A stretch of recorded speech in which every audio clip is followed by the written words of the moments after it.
Assalamualaikum warahmatullahi taala wabarakatuh kepada semua rakan-rakan trader saya di luar sana. So hari ni 31 Mei 2020. Okey, kita dah berada di akhir bulan Mei, di mana besok market buka merupakan satu bulan Jun 2020 So selamat hari raya yang masih lagi beraya, sebab masih lagi di bulan Syawal So yang mana masih lagi beraya, selamat hari raya lah. Yang mana berpuasa, selamat berpuasa 6 Semoga amalan-amalan sunat anda tu diterima oleh Allah Subhanahu Wa Taala. Okey, so um, saya hari ini akan berkongsi analisa untuk beberapa pair pilihan. Okay, macam biasa saya akan buat versi video untuk lebih pemahaman lah, untuk membantu trader-trader di luar sana, terutamanya newbies, untuk lebih faham apa yang saya analisakan. Okey, so untuk permulaan hari ini saya melihat ada peluang untuk kita masuk dagangan di pair GU. Okey, saya buka pair GU pada pagi ni untuk kita sama-sama lihat. Okey, okey, mengikut analisa ilmu BBMA. Okey, saya tengok pair GU ni.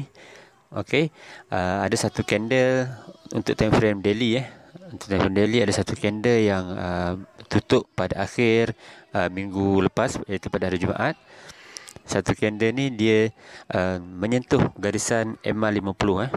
Okey, kalau tengok kat sini menyentuh garisan MA50, dan dia membuat sedikit penurunan pada akhir waktu dagangan sebelum market close, iaitu pada hari Jumaat. Okey, so mengikut ilmu BBA, alright. So bila ada garisan yang menyentuh garisan MA50, itu ialah peluang sebenarnya, peluang untuk kita masuk market. Okey, sama ada untuk kita masuk entry buy ataupun untuk masuk entry sell. Okay, dalam kes ni akhir minggu lepas dia menyentuh garisan MA50 dan membuat satu shadow, tetapi dia tak berjaya untuk melepasi garisan MA5 dan MA10 high. Okey, yang merah ni ialah garisan MA5 dan MA10 high. Dia tak berjaya lepas. Dia hanya berjaya melepasi garisan mid BB saja. Okey, middle Bollinger Band, tetapi tidak berjaya untuk melepasi garisan MA5 dan MA10 high. Alright. So kat sini saya melihat ini ialah peluang untuk kita masuk dagangan di mana market dijangka akan membuat penurunan. Okey, saya tandakan. Right. Kat sini insya-Allah market dah hilang kekuatan untuk membuat kenaikan, di mana saya menjangkakan market akan membuat penurunan pada minggu hadapan, sepanjang minggu lah. Okey. So kenapa saya cakap macam tu? Alright. So kita tengok pada time frame yang lebih kecil untuk kita lebih faham, lebih nampak ke manakah pergerakan. Sebab di time frame daily dia hanya ada satu candle untuk sehari. Dan untuk kita nak lihat full structure dia, memang kita tak nampak lah. Kita just nampak peluang untuk kita masuk. Kita nampak harga tertinggi untuk hari itu dan harga terendah. Okey, untuk kita nak dapatkan detail, saya tengok untuk time frame H1 Okey, time frame H1. Okey, kita tengok Alright, pasang tak kat sini? Okey, nanti kejap saya tanda. Okey, kat sini ada momentum untuk kita masuk buy Okey, alright. Lepas momentum buy, dia seolah-olah menghampiri MACD, dia melepasi MACD dan dia ke bawah, tetapi tak ada momentum untuk terus ke bawah So dia sampai bawah ni, dia patah balik, dia naik atas, dan dia ada satu candle momentum kat situ, tetapi lepas tu tiada lagi candle momentum. And then saya tandakan. Alright. Okey, kat sini pasal tak, dia seolah-olah membuat MHV, market hilang volume. Okey, dia sudah tak ada kekuatan kat sini ada kekuatan untuk naik, and then kat sini sudah hilang kekuatan untuk buat momentum buy. Okey. So kalau tak saya, kita tengok pada time frame H4. Alright. Okey, time frame H4 menunjukkan, saya besarkan sikit Alright.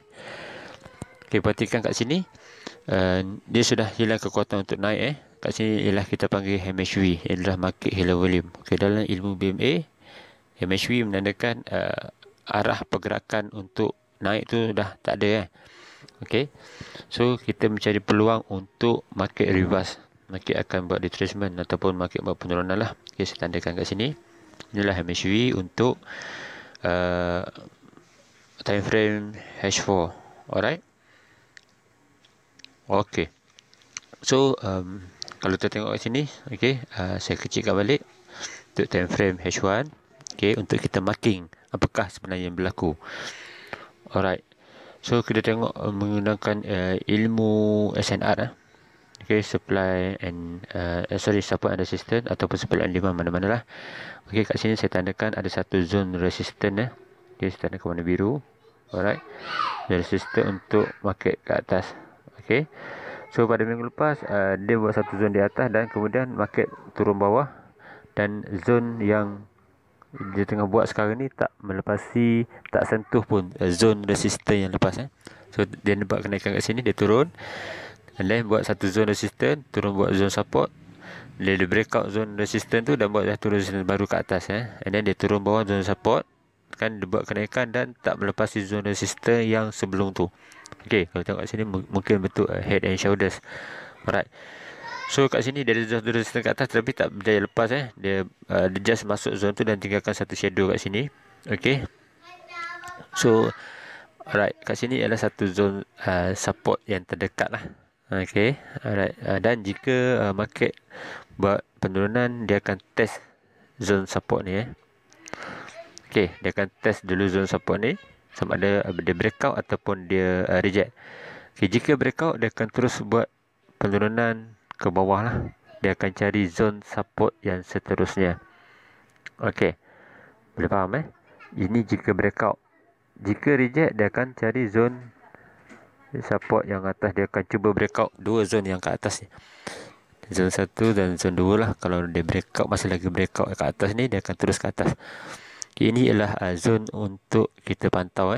Okay, harga di antara 1.2287 hingga 1.23094.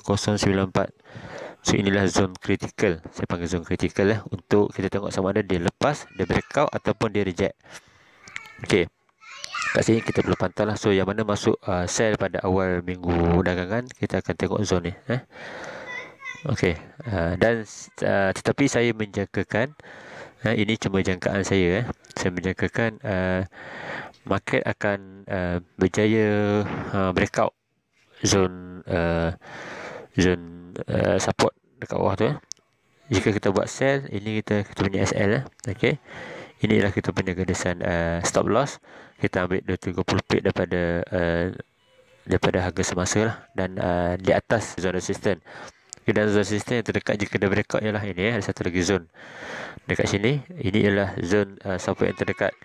Ini jika dia breakout, dia akan cari zone dekat atas lah. Dan tapi saya menjangkakan market akan sell.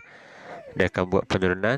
So insyaAllah dia akan breakout zone ni dan akan cari zone support yang seterusnya. Okay, untuk time frame daily, kita tengok ini ialah zone support yang seterusnya. Okay, dia akan cari zone support ni.